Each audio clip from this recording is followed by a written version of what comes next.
அனைவருக்கும் வணக்கம். இன்றைக்கி நம்ம என்ன பார்க்க போகிறோம் அப்படின்னு சொல்லி பார்த்திங்கன்னா, கூட்டுறவு மேலாண்மையில் மிக முக்கியமான தலைப்பு குழுக்களோட விவரம். ஓகே, கூட்டுறவு ஆரம்பிக்கிறதுலேருந்து இப்போ வரைக்கும் என்னென்ன குழுக்கள் இருக்குது, அதன் மூலமாக மக்களுக்கு என்னென்ன முன்னேற்றங்கள் ஏற்பட்டிருக்கு அப்படின்றத பார்ப்போம். ஓகேவா? ஃபஸ்ட்டு என்ன அப்படின்னு பார்த்திங்கன்னா, 1901 சர் எட்வர்ட் லா குழு.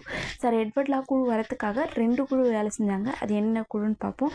சர் ஃபெட்ரிக் நிக்கல்சன் ஒருத்தர் இருந்தாங்க. அவங்க வந்து என்ன பண்ணுவாங்கன்னா, மேலை நாடுகளுக்கு பயணம் போயிட்டு அந்த நாட்டில் விவசாய மக்களோட பொருளாதார முன்னேற்றத்திற்கு என்னென்ன ஸ்டெப்ஸ்லாம் ஃபாலோ பண்ணுறாங்க அப்படின்ட்டு பார்ப்பப்போ, ஜெர்மன் நாட்டில் ரைஃபீசன் அப்படின்றவர் வந்து கூட்டுறவு சங்கங்களை வச்சு நடத்திட்டுருப்பார்.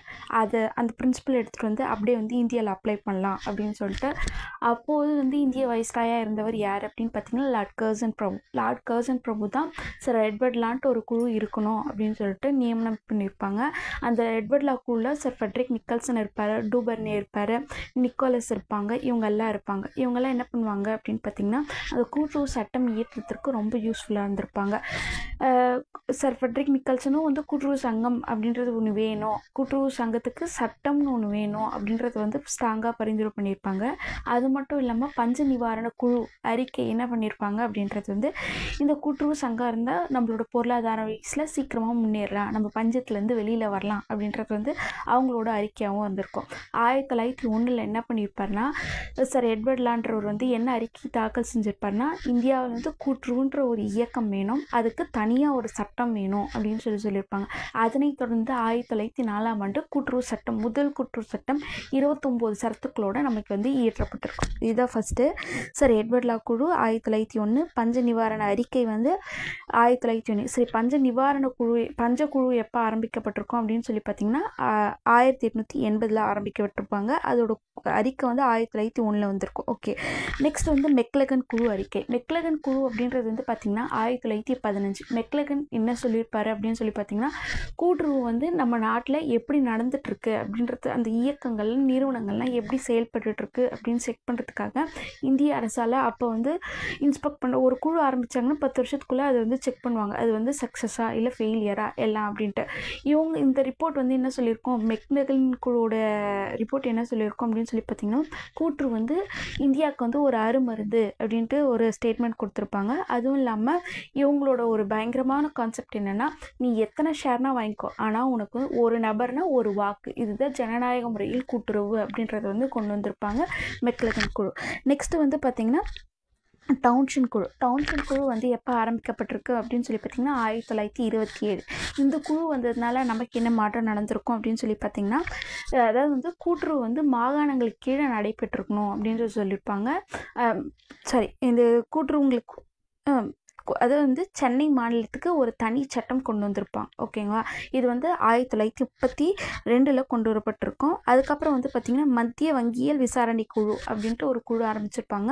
மத்திய வங்கியல் வந்து அது விசாரிக்கிற விதமாக தனித்தனியாக ஒரு குழு இருக்கும். நகர வங்கிக்கு தனிக்குழு, மத்திய வங்கிக்கு தனிக்குழு, கூட்டுறவு சங்கங்களுக்கு தனிக்குழு அப்படின்ற மாதிரி தான் முதல்ல இருந்தது. இந்த இதில் தான் அது வந்து 1931. அதுக்கப்புறம் இந்திய ரிசர்வ் வங்கி 1934 ஆரம்பிக்கப்பட்டு கூட்டுறவு வங்கி, ரிசர்வ் கூட்டுறவு வங்கின்ட்டு ஒன்று வேணும்ன்ட்டு ஐடியா கொண்டு வந்து 1935 செயல்பட தொடங்கியிருக்கோம். ஏப்ரல் 1 அதுலேருந்து செயல்பட தொடங்கியிருக்கோம். அதுக்கப்புறம் இந்திய அரசோட திட்டக்குழு, சுதந்திரம் கிடைச்சாச்சு, நம்ம நாட்டு நம்ம பொருளாதாரத்தை நம்ம எப்படி டிசைன் பண்ண போகிறோம், நம்ம எப்படி விவசாயிகளுக்கு உதவி செய்ய போகிறோம், சிறு தொழிலுக்கு எப்படி ஹெல்ப் பண்ண போகிறோம், இதெல்லாம் வந்து தீர்மானிக்கிறது தான் வந்து திட்டக்குழு. இந்த திட்டக்குழுக்கில் தான் வந்து 5 ஆண்டு திட்டங்களாக இருந்தது. இப்போ வந்து என்ன பண்ணிட்டாங்க, 2017 நித்தி ஆயோக்கா மாற்றிருப்பாங்க. ஓகேங்களா? அதுக்கு நெக்ஸ்ட் வந்து பார்த்திங்கன்னா, அகில இந்திய கிராம கடன் மதிப்பீட்டு குழு ஏடி கோர்வாலா தலைமையில் நடந்திருக்கும். இதுதான் ஃப்ரெண்ட்ஸ் ரொம்ப ரொம்ப இம்பார்ட்டண்ட்டான விஷயம்.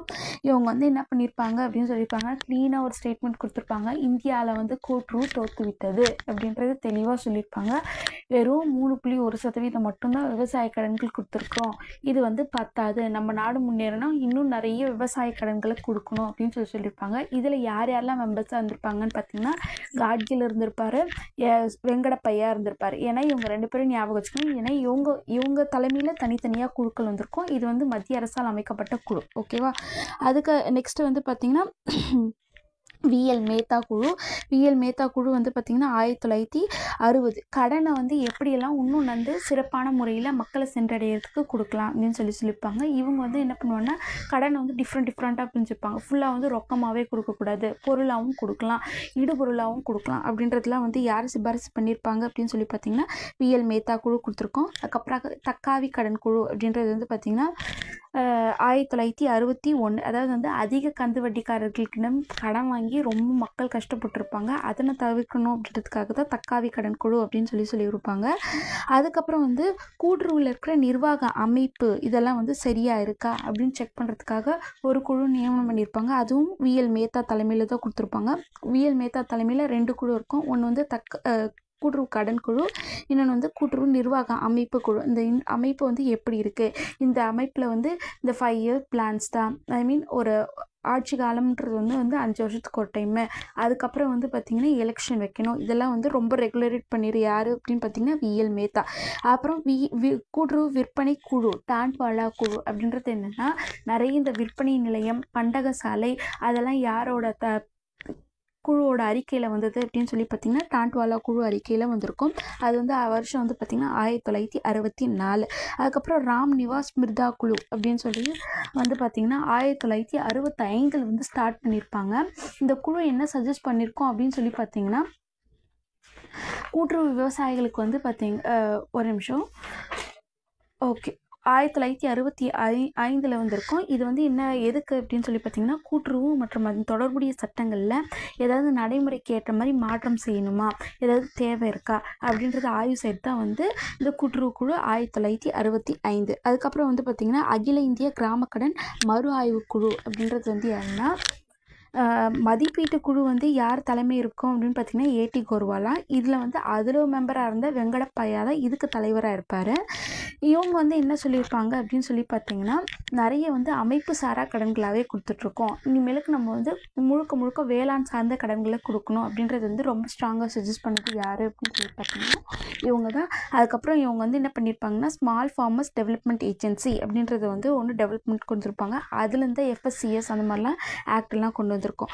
அதுக்கப்புறம் வந்து பார்த்திங்கன்னா 1977 இது வந்து என்னென்னா நகர வங்கிகளுக்கான குழு அப்படின்றது வந்து மாதவதாஸ் தலைமையில் நமக்கு கொடுத்துருப்பாங்க. இது வந்து நகர வங்கிகளுக்கு நிறைய அப்கிரேடேஷன் வந்திருக்கும். இதில் வந்து இன்னும் ஒரு குழு இருக்குது ஃப்ரெண்ட்ஸ், அது வந்து என்னென்னா 1981 சிவராமன் குழு. இந்த சிவராமன் குழு என்ன சொல்லியிருப்பாங்க அப்படின்னு சொல்லி பார்த்திங்கன்னா 2 முக்கியமான விஷயம் கொடுத்துருப்பாங்க. இவங்கள தான் நமக்கு நபார்ட் பேங்க் அப்படின்றது கொண்டு வந்திருப்பாங்க. அதாவது வந்து ஊரக வளர்ச்சிக்குன்ட்டு தனியாக ஒரு கண்காணிக்கிற வங்கி வேணும் அப்படின்னு சொல்லிட்டு இவர் தான் சஜஸ்ட் பண்ணியிருப்பாங்க. இவரோட சஜஷன் கடியில் தான் நபார்டு பேங்க் அப்படின்ட்டு வந்திருக்கோம். அதுக்கு நெக்ஸ்ட்டு வந்து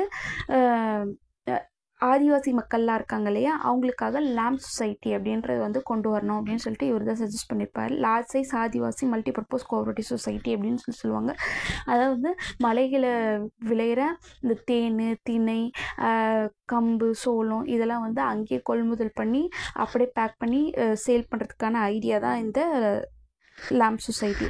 அதுக்கப்புறமும் நிறைய விஷயம் இருக்குது இந்த கூட்டுறவு சட்டத்தில் மேலாண்மையில். ஃபஸ்ட்டு கூட்டுறவு சட்டம் அப்படின்றது வந்து 1901 சர் எட்வர்ட் லா பரிந்துரையின் படியில் சட்டம் ஒன்று சரி பண்ணணும், ஒன்று கொண்டு வரணும், கூட்டுறவுக்கு தனி சட்டம் கொண்டு வரணும்னு கொண்டு வரப்பட்டு அந்த அறிக்கை செய்யப்பட்டு சட்டம் எப்போ இயற்றப்பட்டது அப்படின்னு பார்த்திங்கன்னா 1904 இயற்றப்பட்டது. அதோட கரெக்ஷன்ஸாக என்ன ஆயிருக்கும் அப்படின்னு சொல்லி பார்த்திங்கன்னா அது வந்து வெறும் வந்து கடன் சங்கங்களாக தான் இருக்கும். அதாவது வந்து மத்திய சங்கம் அந்த மாதிரிலாம் எதுவும் இருக்காது, நிதி உதவி கொடுக்குற சங்கமும் இருக்காது. அதோட கரெக்ஷனை கொண்டு வந்துட்டு 1912 சட்டம். அதுக்கப்புறம் வந்து பார்த்திங்கன்னா கூட்டுறவு வந்து மாகாண ஆட்சியின் கீழ் கொண்டு வரணும் அப்படின்னு சொல்லிட்டு மாண்டகு செம்ஸ்ஃபோர்ட் பரிந்துரை பண்ணியிருப்பாங்க 1919. இதனைத் தொடர்ந்து முதல்ல மகாராஷ்டிரா கூட்டுறவு சட்டம் அப்படின்ட்டு 1925 வந்து இயற்றப்பட்டிருக்கும். அதே மாதிரி 1932 வந்து பார்த்திங்கன்னா தமிழ்நாடு கூட்டுறவு சங்க சட்டம் அப்படின்னு சொல்லிட்டு கொண்டு வந்திருப்பாங்க. சென்னை மாகாண சட்டம் அப்படின்னு பேர் வந்திருக்கும். அதுக்கப்புறம் வந்து பார்த்திங்கன்னா விவசாய மறுநீதி கழகம் அப்படின்றது வந்து எப்போ நிறுவப்பட்டிருக்காங்க அப்படின்னு பார்த்திங்கன்னா 1963 ஜூலை 1. இது வந்து எதுக்கு அப்படின்னு சொல்லி பார்த்திங்கன்னா நபார்ட் பேங்க்கில் பேங்க்குக்கு முன்னாடி கொண்டு வந்திருப்பாங்க. அதாவது வந்து பெரிய பெரிய கூட்டுறவு கடன்களில் கொடுக்குறாங்க, நிறைய கடன் கொடுக்குறாங்க அப்படின்னு சொல்லி பார்த்திங்கன்னா அவங்களுக்கு பேங்க்குங்களுக்கு ஃபினான்ஸ் பண்ணுறதுக்காக இந்த விவசாய மறுநிதி கழகம் அப்படின்றது கொண்டு வந்திருப்பாங்க. நில அடமான வங்கி சட்டம் அப்படின்றது 1934. இந்த நில அடமான வங்கி சட்டம் எதுக்கு அப்படின்னு சொல்லி பார்த்திங்கன்னா ரொம்ப லாங் டேர்ம் லோன்ஸ் வந்து விவசாயிகளுக்கு கொடுக்கறதுக்காக. ஃபார் எக்ஸாம்பிள் டிராக்டர் வாங்கணும், ஃபார் எக்ஸாம்பிள் நிலத்தை சீரமைக்கணும், ஃபார் எக்ஸாம்பிள் நிலத்தை வாங்கணும், பழைய கடனை அடைக்கணும், அதுக்கப்புறம் பெரிய பெரிய அதாவது வந்து தோட்டக்கால் பயிர்கள் அப்படின்னு சொல்கிற மாதிரி வெற்றிலை தோட்டம், அப்புறம் பனை மரத்தோட்டம், இந்த மாதிரிலாம் நிறைய விஷயம் இருக்குது. கிரேப்ஸு இந்த மாதிரிலாம் வந்து தோட்டக்கால் பயிர்களை நடுறதுக்காக இந்த நில அடமான வங்கிகள், அதுக்கப்புறம் கிணறு வெட்டுறதுக்கு, ஆழ்துணை கிணறு போடுறதுக்கு, இதெல்லாம் வந்து இதுக்கான லோன்லாம் யார் கொடுப்பாங்க அப்படின்னு பார்த்திங்கன்னா நில அடமான வங்கி சட்டத்தின் கீழ் கொடுத்துட்ருந்தாங்க. அதுக்கப்புறம் வந்து என்ன பண்ணிட்டாங்க, 1983 சட்டத்தில் இதையும் சேர்த்துட்ருப்பாங்க. அதுக்கப்புறம் வந்து பார்த்திங்கன்னா தற்போதைய சட்டம் அப்படின்னு சொல்லி பார்த்திங்கன்னா 1983. ஓகே, 1932 வந்து தமிழ்நாடு கூட்டுறவு சங்க சட்டம் வந்திருக்கும். அதனைத் தொடர்ந்து 1961 ஒரு கரெக்ஷன் வந்திருக்கும். அதுக்கப்புறம் 1983 அந்த சட்டத்தை தான் நம்ம இதுவரையும் ஃபாலோ பண்ணிகிட்ருக்கோம். அதனுடைய தேதி 13/4/1988 வந்து நடைமுறைக்கு வந்திருக்கும். ஓகேங்களா. அதுக்கு நெக்ஸ்ட் வந்து பார்த்திங்கன்னா தக்கான விவசாயிகள் துயர் நீக்க சட்டம் அப்படின்றது வந்து 1879 வந்திருக்கும். அப்போ வந்து ஒரு புரட்சி வச்சுருக்கோம், தக்கான கழக புரட்சி அப்படின்ட்டு 1875. அதுக்கு வந்து அந்த துயர் நீக்கத்துக்காக கவர்மெண்ட் என்னெல்லாம் ஸ்டெப் எடுத்திருக்குன்றது வந்து அறிக்கையை வந்தது 1879. அப்புறம் ஃபஸ்ட்டு 5 இயர் பிளான் அப்படின்றது வந்து பிளானிங் கமிஷன் 1950. அதன் கீழே ஆரம்பிக்கப்பட்டு தான் 1951 1956. லாஸ்ட்டாக வந்து பார்க்கப்பட்டு ரெக்டைல் முன்னேடிகள் கூட்டுறவுன்ற கான்செப்டை எப்போ யார் கொண்டு வந்தாங்க அப்படின்றது வந்து பார்த்திங்கன்னா இந்த ரெக்டைல் முன்னேடிகள் தான். ஒரு கம்பளி வியாபாரிகள். இவங்க வந்து எப்போ ஆரம்பிச்சிருப்பாங்க அப்படின்னு பார்த்திங்கன்னா 21/12/1884 கொண்டு வந்திருப்பாங்க. சரி ஃப்ரெண்ட்ஸ், நம்ம இந்தியாவில் மொத்தம் எத்தனை தலைமை கூட்டுறவு சங்கங்கள் இருக்குது அப்படின்னு சொல்லி பார்த்திங்கன்னா 17 தலைமை கூட்டுறவு சங்கங்கள் இருக்குது. மாநில கூட்டுறவு ஒன்றியங்கள் எத்தனை இருக்குது அப்படின்னு சொல்லி பார்த்திங்கன்னா 33 இருக்குது. தமிழகத்தில் மாவட்ட கூட்டுறவு ஒன்றியம் எத்தனை இருக்குது அப்படின்னு சொல்லி பார்த்திங்கன்னா 29 மாநில கூட்டுறவு ஒன்றியம் இருக்குது. இது வந்து as of now book data. ஓகேங்களா. அப்டேட்டட் வந்து இன்னும் வந்து எதுவும் போஸ்ட் பண்ணல. புக்கில் இதுதான் டேட்டா இருக்குது. நமக்கு கொஷின்ஸ் வந்தாலும் இந்த மாதிரி தான் வரும். Okay friends, thank you. இது எல்லாமே ரொம்ப ரொம்ப ரொம்ப ரொம்ப இம்பார்ட்டண்ட்டான சட்டம். நீங்கள் வந்து என்ன பண்ணுங்கள் அப்படின்னா இது 1க்கு 2 டைம் ரிப்பீட் பண்ணுங்கள். கையில் நோட்ஸ் மாதிரி எடுத்து வச்சுக்கோங்க. டெஃபினட்டாக எக்ஸாம் டைமில் ரொம்ப யூஸ்ஃபுல்லாக இருக்கும். அண்ட் தென் வந்து நம்ம இது வரைக்கும் கூட்டுறவு வங்கியில் ஒரு 6 பாடம் முடிச்சிருக்கோம். அதுக்கான லிங்க் டிஸ்கிரிப்ஷனில் கொடுக்குறோம், பாருங்கள். கூட்டுறவு சட்டம் தொடர்ந்து வீடியோ போட்டுட்ருக்கோம். கிளாஸ் யூஸ் பண்ணிக்கோங்க. எக்ஸாம் வரதுக்குள்ளே கொஞ்சம் கொஞ்சமாக படித்து வச்சுருவோம். அப்போ தான் ரிவைஸ் பண்ணுறதுக்கு யூஸ்ஃபுல்லாக இருக்கும். தேங்க்யூ.